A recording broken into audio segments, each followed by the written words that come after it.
সিরিয়ায় বাশার আল আসাদের আকস্মিক পতনে নিজেদের ভবিষ্যৎ পরিকল্পনা নিয়ে নতুন করে অঙ্ক কষতে শুরু করেছে বিশ্বের শক্তিশালী দেশগুলো। প্রাথমিকভাবে তারা অবলীলায় নতুন সরকারকে সমর্থন দেওয়ার কথাই জানাচ্ছে, কেননা সিরিয়ার রাজনীতির সঙ্গে কৌশলগতভাবে আসাদ সরকারের মিত্রদের পাশাপাশি অন্যান্য বেশ কয়েকটি দেশের স্বার্থও জড়িত রয়েছে।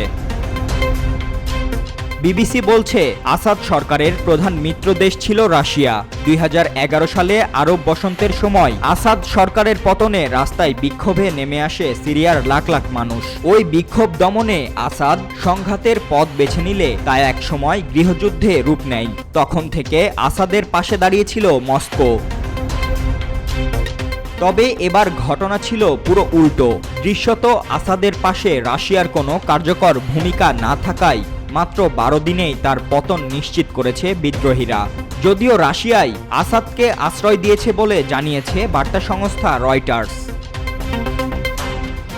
আসাদের সঙ্গে তার পরিবারও বর্তমানে মস্কোতে অবস্থান করছেন। তবে আসাদের পতনের পর নিজেদের সামরিক ঘাঁটিগুলোকে উচ্চ সতর্কতায় রেখেছে রাশিয়া।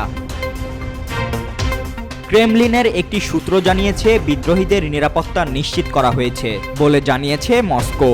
সিরিয়ার ভবিষ্যৎ কি হবে তা নিয়ে জাতিসংঘের নিরাপত্তা পরিষদে জরুরি বৈঠকের আহ্বান জানিয়েছে রাশিয়া। এখনই পরবর্তী পদক্ষেপ নিয়ে মুখ খোলেননি রুশ প্রেসিডেন্ট ভ্লাদিমির পুতিন।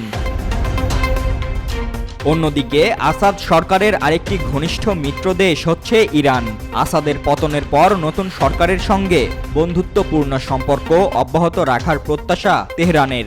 এক বিবৃতিতে সিরিয়ার সকল পক্ষের সমর্থনে একটি অন্তর্ভুক্তিমূলক শাসন কাঠামো বাস্তবায়নে জাতীয় ঐক্য গড়ে তোলার আহ্বান জানিয়েছে ইরানের পররাষ্ট্র মন্ত্রণালয়।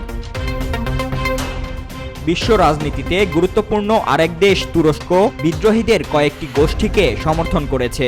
আগামী দিনে সিরিয়াতে শান্তি ও স্থিতিশীল পরিবেশ সুরক্ষিত করার প্রচেষ্টায় পাশে থাকার কথা জানিয়েছে আস্কারা।